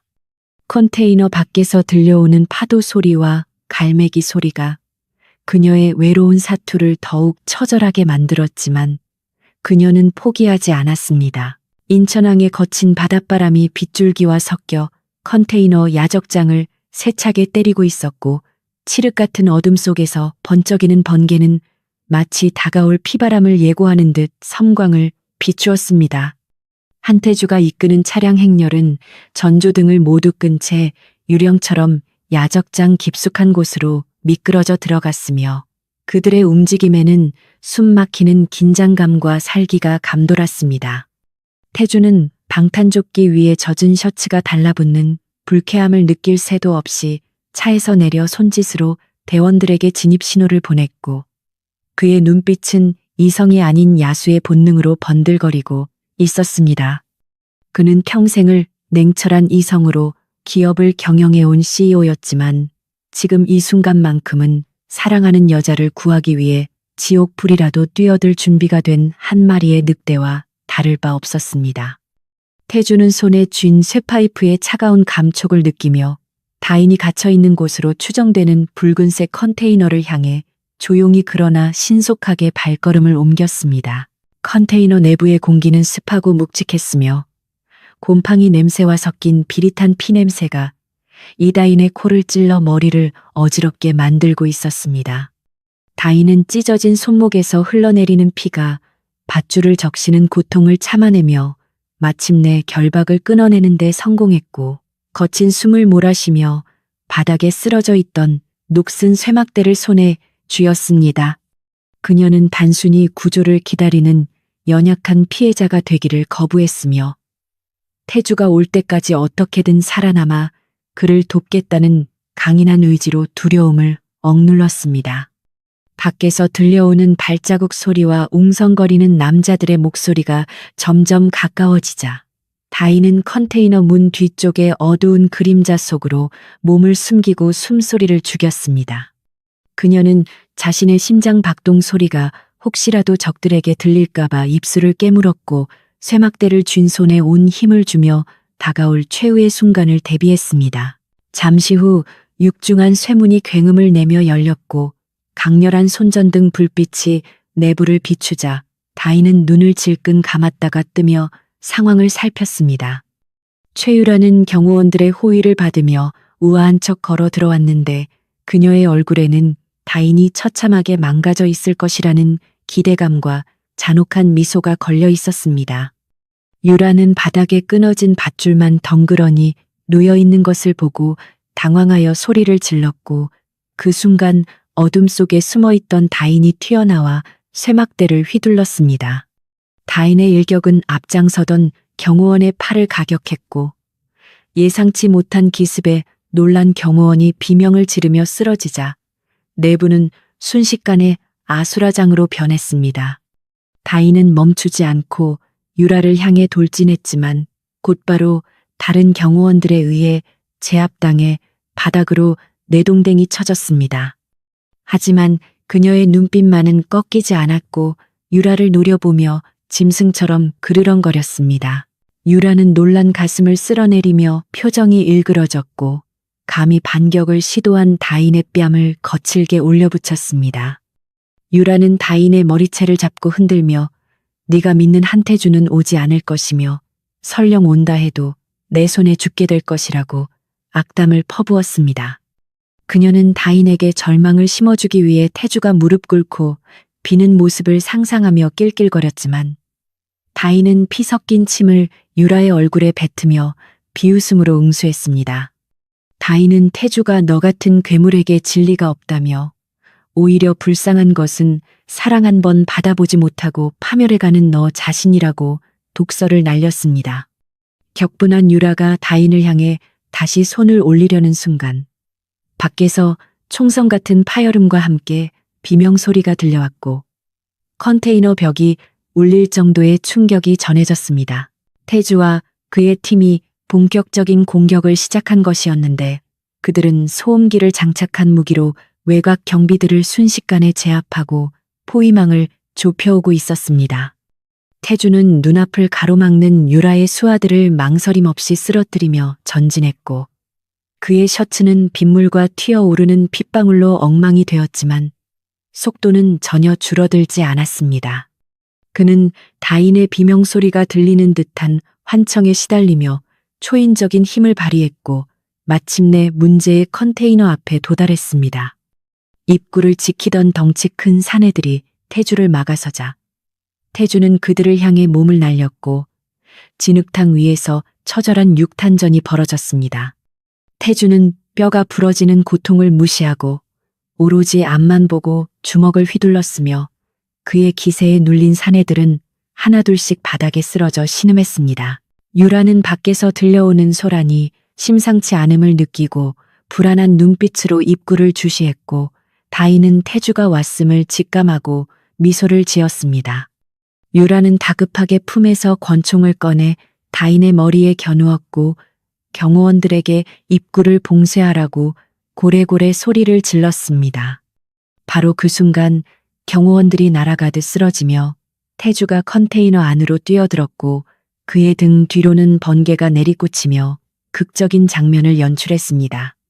태주는 바닥에 피를 흘리며 쓰러져 있는 다인을 보고 심장이 다는 듯한 고통을 느꼈지만 곧바로 유라에게 시선을 고정하며 차갑게 가라앉은 목소리로 총을 내리라고 경고했습니다. 태주의 등장은 압도적이었고 좁은 컨테이너 안은 세 사람의 팽팽한 기싸움으로 인해 숨막히는 긴장감에 휩싸였습니다. 태주는 천천히 두 손을 들어 보이며 유라를 자극하지 않으려 노력했고 자신이 원하는 것은 오직 다인의 안전뿐이라며 협상을 시도했습니다. 그는 유라에게 성운그룹의 지분과 경영권 포기 각서를 써줄 테니 다인을 풀어달라고 제안했는데 이는 자신의 모든 것을 버려서라도 그녀를 구하겠다는 처절한 사랑의 증명이었습니다. 유라는 태주의 제안에 흔들리는 듯했으나 이내 광기 어린 웃음을 터뜨리며 거절했습니다. 그녀는 태주가 그토록 소중하게 여기는 것을 파괴하는 것이야말로 진정한 복수라며 방아쇠에 건 손가락에 힘을 주었습니다. 유라의 눈은 이미 이성을 잃고 질투와 증오로 가득 차 있었고 그녀는 태주와 다인이 서로를 바라보는 애틋한 눈빛을 견딜 수 없어 했습니다. 그때 바닥에 쓰러져 있던 다인이 고통을 참으며 쉰 목소리로 입을 열었는데 그녀는 유라를 향해 연기를 시작했습니다. 다인은 마치 태주를 원망하는 듯한 어조로 당신 때문에 내가 이런 꼴을 당했다며 울부짖었고 태주에게 차라리 죽어버리라고 소리쳤습니다. 이는 유라의 주의를 분산시키고 심리적인 틈을 만들기 위한 다인의 마지막 도박이자 즉흥 연기였습니다. 다인의 돌발 행동에 유라는 잠시 당황하여 총구를 태주 쪽으로 돌리며 낄낄거렸고 둘의 사이가 갈라지는 꼴을 보며 쾌감을 느꼈습니다. 다인은 그 찰나의 순간을 놓치지 않고 바닥에 있던 모래를 한 줌 쥐어 유라의 눈을 향해 뿌리며 몸을 날려 그녀의 다리를 걸었습니다. 유라가 비명을 지르며 중심을 잃고 쓰러지는 동시에 태주가 맹수처럼 달려들어 유라의 손목을 낚아채고 총을 멀리 쳐냈습니다. 총이 바닥에 미끄러져 나가고 태주는 유라를 제압하여 바닥에 눌렀지만 유라는 발악하며 손톱으로 태주의 얼굴을 핥히었습니다.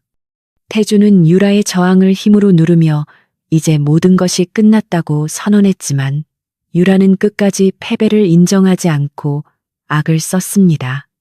그때 밖에서 사이렌 소리가 요란하게 울려 퍼지며 경찰 특공대가 현장에 들이닥쳤고 유라의 남은 수하들은 모두 체포되었습니다.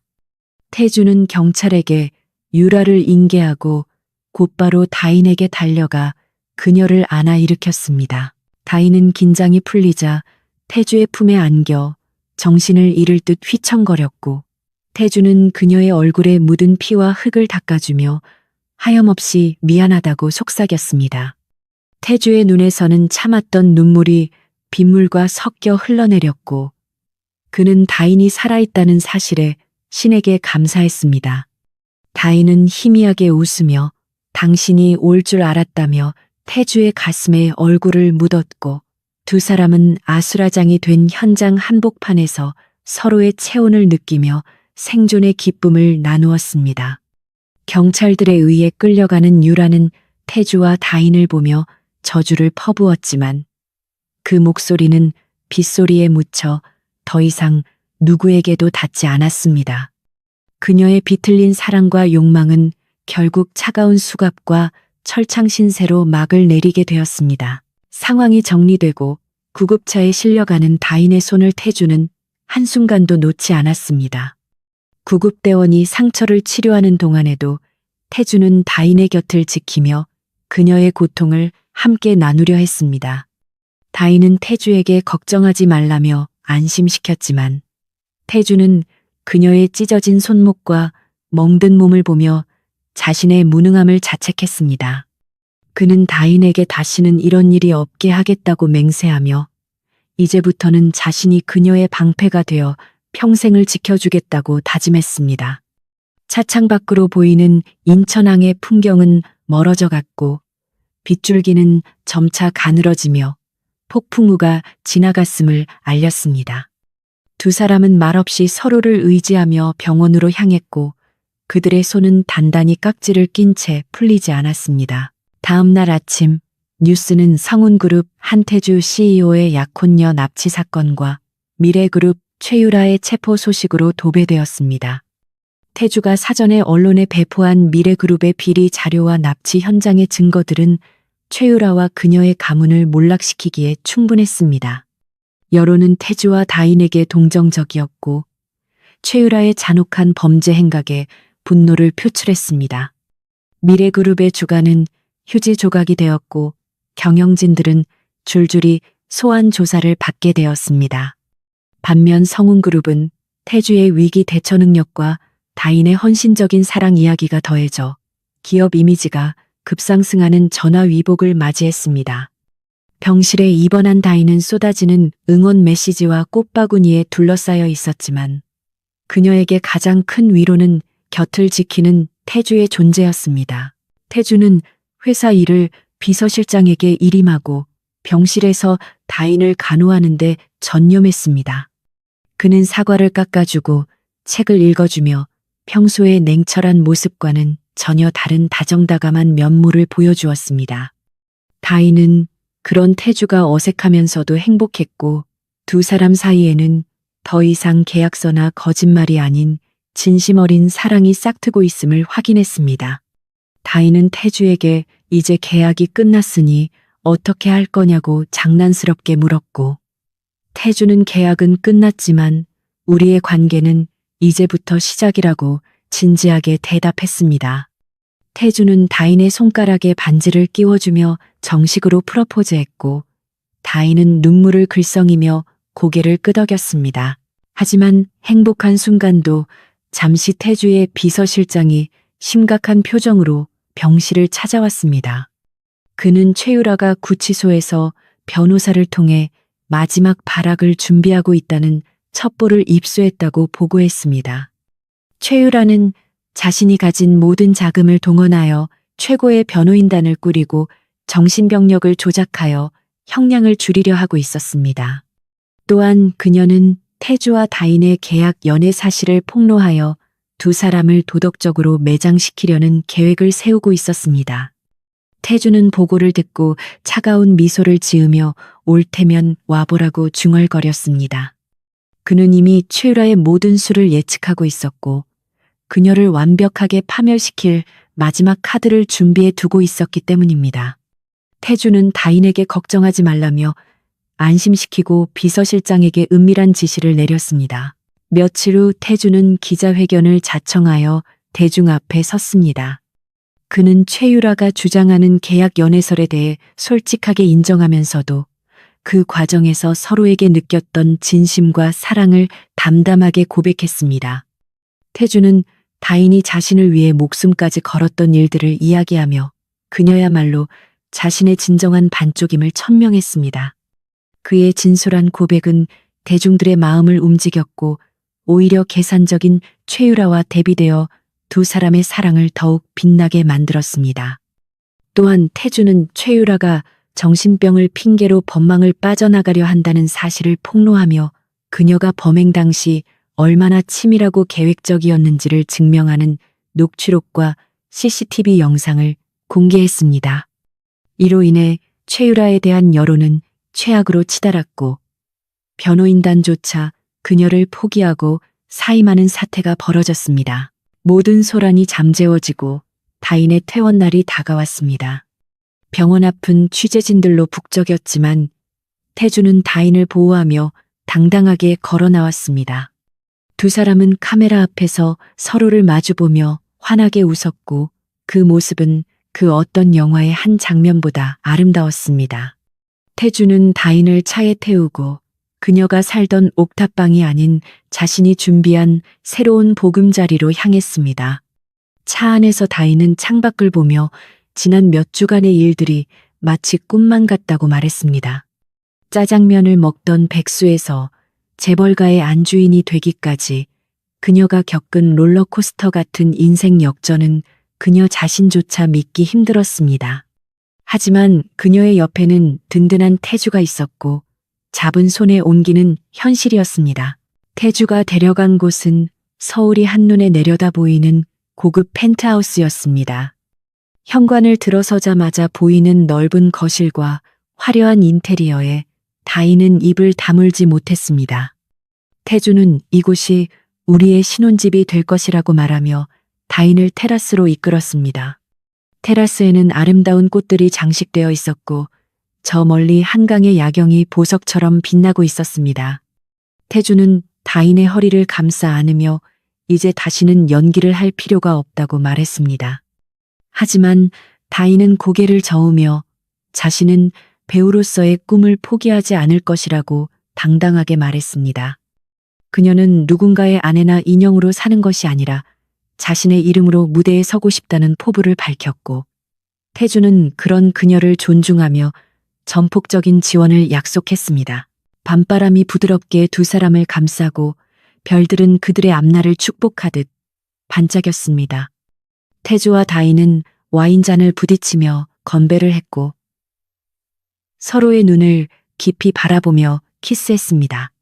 그들의 키스는 달콤하면서도 지난날의 아픔을 씻어내는 치유의 의미를 담고 있었습니다. 이제 그들 앞에는 꽃길만이 펼쳐져 있을 것 같았지만 인생은 언제나 예상치 못한 반전을 숨기고 있는 법이었습니다. 태주의 핸드폰이 진동하며 발신자 표시 제한으로 전화가 걸려왔고 전화를 받은 태주의 표정이 미묘하게 변했습니다. 수화기 너머로 들려온 목소리는 감옥에 있는 최유라가 아닌 전혀 예상치 못한 제3의 인물이었고 그는 태주에게 만나서 할 이야기가 있다고 제안했습니다. 이야기는 여기서 끝나지 않고 또 다른 시작을 암시하며 막을 내리는 듯 했습니다. 한태주는 펜트하우스의 테라스 난간을 움켜쥔 채 수화기 너머로 들려오는 쉰 목소리에 귀를 기울였는데 그 목소리의 주인공은 다름 아닌 미래그룹의 총수인 최 회장이었습니다. 그는 자신의 딸인 최유라가 저지른 짓에 대해 사죄한다는 명목으로 전화를 걸었지만 태주는 그 이면에 숨겨진 비굴한 의도를 단번에 간파할 수 있었습니다. 최 회장은 딸을 정신병동에 감금하는 조건으로 그룹의 경영권만은 지키고 싶어 했고 이를 위해 태주에게 비밀 회동을 제안한 것이었습니다. 태주는 차가운 밤 공기를 깊이 들이마시며 입가에 냉소적인 미소를 지었는데 이는 승자의 여유라기보다는 썩어빠진 권력의 민낯을 마주한 혐오감에 가까웠습니다. 그는 옆에서 걱정스러운 눈빛으로 자신을 바라보는 이다인의 손을 부드럽게 감싸주며 안심시킨 뒤 최 회장에게 내일 아침 본사 회의실에서 공식적으로 만나자는 짧은 통보를 남기고 전화를 끊었습니다. 다음 날 아침 성운그룹 본사 대회의실은 팽팽한 긴장감으로 가득 차 있었고 태주는 상석에 앉아 맞은편에 최 회장을 내려다보고 있었습니다. 최 회장은 하룻밤 사이에 10년은 늙어버린 듯한 초췌한 몰골로 나타나 태주에게 고개를 숙이며 선처를 호소했습니다. 그는 유라가 어릴 때부터 정신적으로 불안정했다는 핑계를 대며 모든 책임을 딸에게 전가하려 했지만 태주는 그 비겁한 태도에 혀를 찼습니다. 태주는 미리 준비해둔 인수합병 계약서를 테이블 위로 던지듯 밀어주며 이것이 자신이 베풀 수 있는 마지막 잡이라고 선언했습니다. 그것은 미래그룹을 성운그룹의 계열사로 편입시키되 최 회장 일가는 경영 일선에서 완전히 물러나야 한다는 굴욕적인 조건이 담긴 문서였지만 최 회장에게는 선택의 여지가 없었습니다. 최 회장은 떨리는 손으로 계약서에 서명을 마쳤고 그 순간 대한민국 재계를 호령하던 미래그룹의 역사는 막을 내리고 성운그룹의 새로운 시대가 열리게 되었습니다. 태주는 서명된 계약서를 비서실장에게 넘기며 최 회장에게 이제 그만 나가보라고 축객령을 내렸습니다.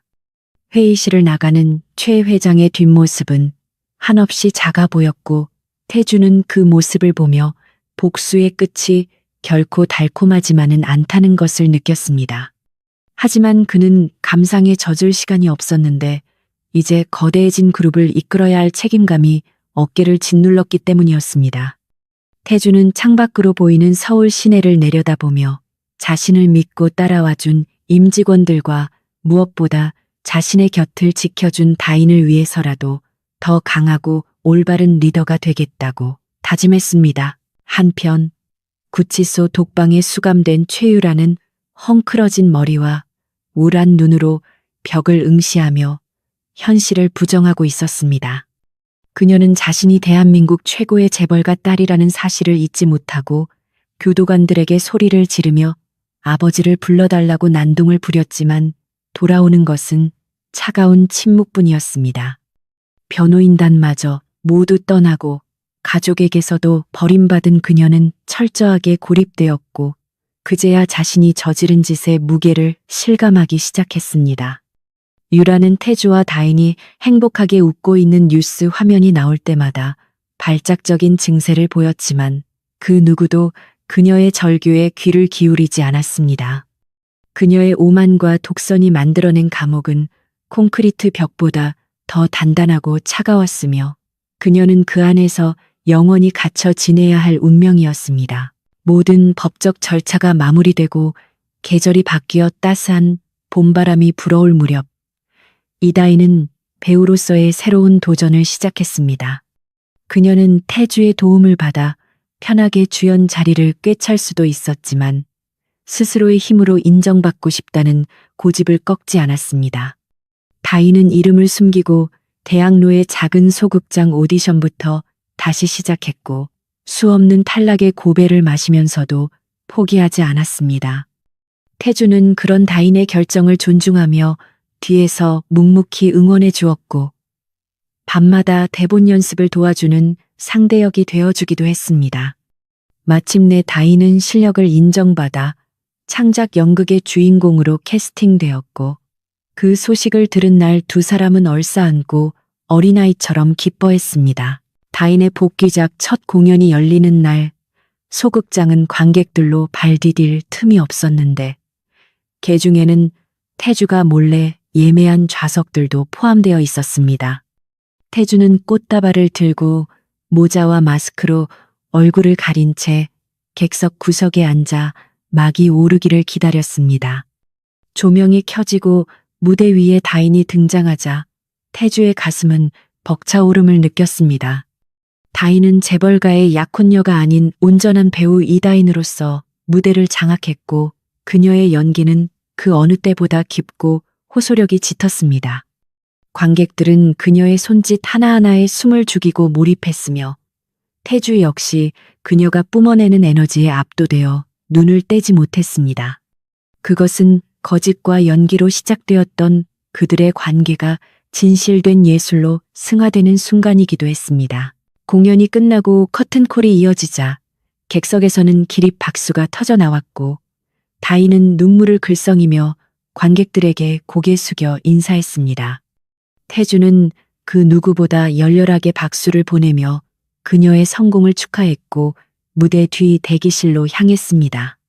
대기실 문을 열고 들어선 태주는 땀에 젖은 채 동료들과 인사를 나누던 다인을 발견하고 다가가 꽃다발을 건넸습니다.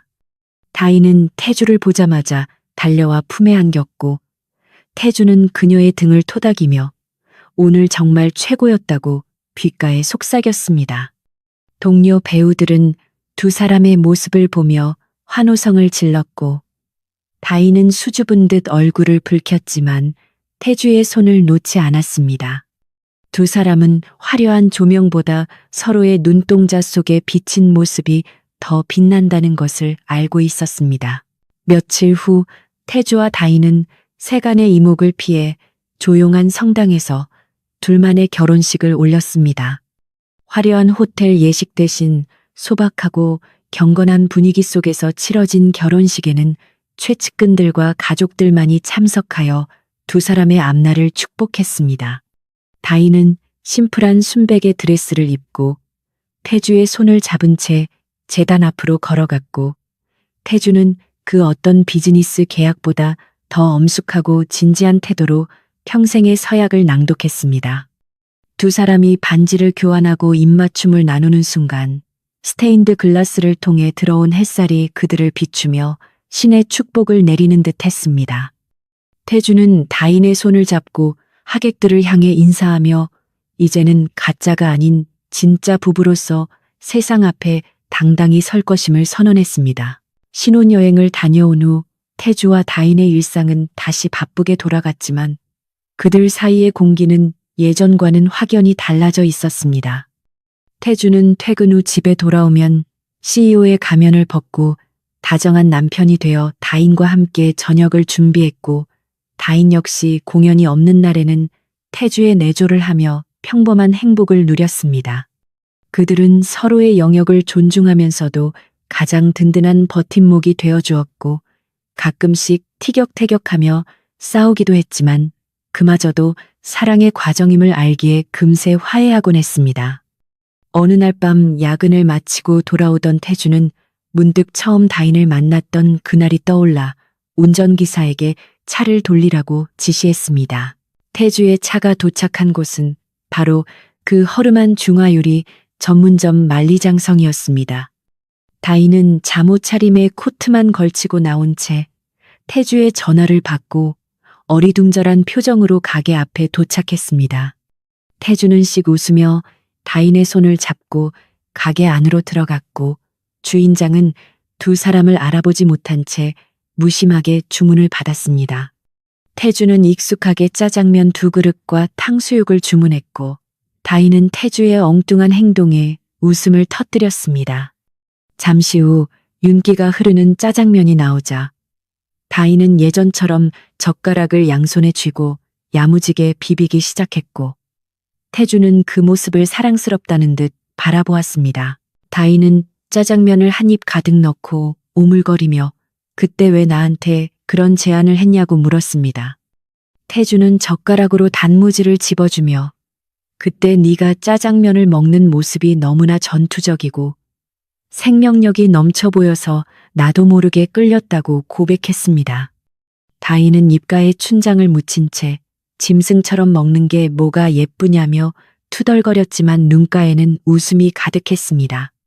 태주는 손수건을 꺼내 다인의 입가를 닦아주며 그때나 지금이나 너는 나에게 가장 자극적이고 맛있는 사람이라고 농담을 던졌습니다. 다인은 얼굴이 빨개져서 태주의 어깨를 찰싹 때렸고 두 사람은 좁은 식당 안에서 소리내어 웃었습니다. 밖에는 보슬비가 내리고 있었지만 가게 안은 두 사람의 온기로 훈훈했습니다. 식사를 마친 두 사람은 우산 하나를 나눠 쓰고 빗속을 걸으며 집으로 향했습니다. 태주는 다인의 어깨가 젖지 않도록 우산을 기울여 주었고 다인은 태주의 허리를 감싸 안으며 발걸음을 맞췄습니다. 그들은 화려한 배경이나 조건 없이도 서로의 존재만으로 충분히 행복할 수 있다는 것을 깨달았고 앞으로 어떤 시련이 닥쳐도 함께 이겨낼 자신이 있었습니다. 태주는 다인에게 다음 작품은 뭐냐고 물었고 다인은 비밀이라며 장난스럽게 윙크를 했습니다. 태주는 평생 너의 1호 팬이 되어주겠다고 약속했고 다인은 그럼 티켓 값은 비싸게 받겠다고 받아쳤습니다. 두 사람의 대화는 빗소리에 섞여 밤하늘로 흩어졌고 가로등 불빛이 그들의 그림자를 길게 드리웠습니다. 집으로 돌아온 태주는 서재의 금고를 열어 낡고 구겨진 종이 한 장을 꺼냈는데 그것은 바로 다인과 처음 작성했던 그 계약서였습니다. 태주는 라이터를 켜서 계약서 귀퉁이에 불을 붙였고 종이는 순식간에 재가 되어 사라졌습니다. 다인은 타들어가는 불꽃을 바라보며 시원섭섭한 표정을 지었지만 이내 태주의 손을 잡으며 새로운 시작을 알렸습니다. 태주는 다인을 안아들고 침실로 향하며 이제 우리에게 계약 따위는 필요 없다고 속삭였습니다. 창밖에 비는 그치고 구름 사이로 달이 모습을 드러내며 두 사람의 밤을 은은하게 비추었습니다. 세월이 흘러 성운그룹은 세계적인 기업으로 성장했고 이다희는 연기파 배우로서 독보적인 위치에 올랐습니다. 하지만 사람들은 그들의 성공보다 그들의 변치 않는 사랑 이야기에 더 열광했습니다. 태주는 중요한 인터뷰 때마다 자신의 성공 비결은 아내의 내조와 짜장면이라고 말해 화제가 되었고 다인 역시 수상소감에서 남편을 최고의 파트너라고 언급하며 애정을 과시했습니다. 그들은 가짜로 시작했지만 그 누구보다 진짜인 사랑을 완성해 나갔고 그들의 이야기는 많은 사람들에게 희망과 감동을 주었습니다. 인생이라는 무대 위에서 그들은 서로가 서로에게 최고의 상대역이자 관객이 되어주며 매일매일 새로운 막을 써 내려가고 있었습니다. 어느 화창한 주말 한강공원 벤치에 앉아있는 노부부의 모습이 보였습니다. 백발이 성성한 남자는 여전히 꼿꼿한 자세로 신문을 읽고 있었고 우아한 기품이 흐르는 여자는 그의 어깨에 기대어 졸고 있었습니다. 남자는 여자가 깰까봐 조심스럽게 책장을 넘기며 가끔씩 사랑스러운 눈빛으로 그녀를 바라보았습니다. 지나가던 사람들이 그들을 보며 아름다운 노년이라며 수군거렸지만 그들은 세상의 시선 따위는 아랑곳하지 않고 그들만의 평화로운 시간을 즐기고 있었습니다. 남자가 주머니에서 낡은 사진 한 장을 꺼내보았는데 그곳에는 젊은 날의 태주와 다인이 짜장면을 먹으며 환하게 웃고 있는 모습이 담겨 있었습니다. 남자는 사진을 어루만지며 혼잣말처럼 중얼거렸습니다. 내 인생 최고의 캐스팅이었어. 바람이 불어와 여자의 머리카락을 흐트려 놓자 남자는 다정한 손길로 머리카락을 넘겨주었습니다. 잠에서 깬 여자가 눈을 비비며 배가 고프다고 말하자 남자는 웃으며 오늘 점심은 짜장면이 어떠냐고 물었습니다. 여자는 소녀처럼 기뻐하며 고개를 끄덕였고 두 사람은 손을 잡고 자리에서 일어났습니다. 그들의 맞잡은 두 손은 세월의 흔적으로 주름져 있었지만 그 안에 담긴 온기만큼은 처음 만났던 그날보다 훨씬 더 뜨거웠습니다. 두 사람은 천천히 걸음을 옮기며 그들의 추억이 서린 그곳으로 향했고 그들의 뒷모습은 석양빛을 받아 황금빛으로 물들었습니다. 가짜로 시작해 운명이 된 그들의 사랑 이야기는 그렇게 영원히 계속될 것입니다.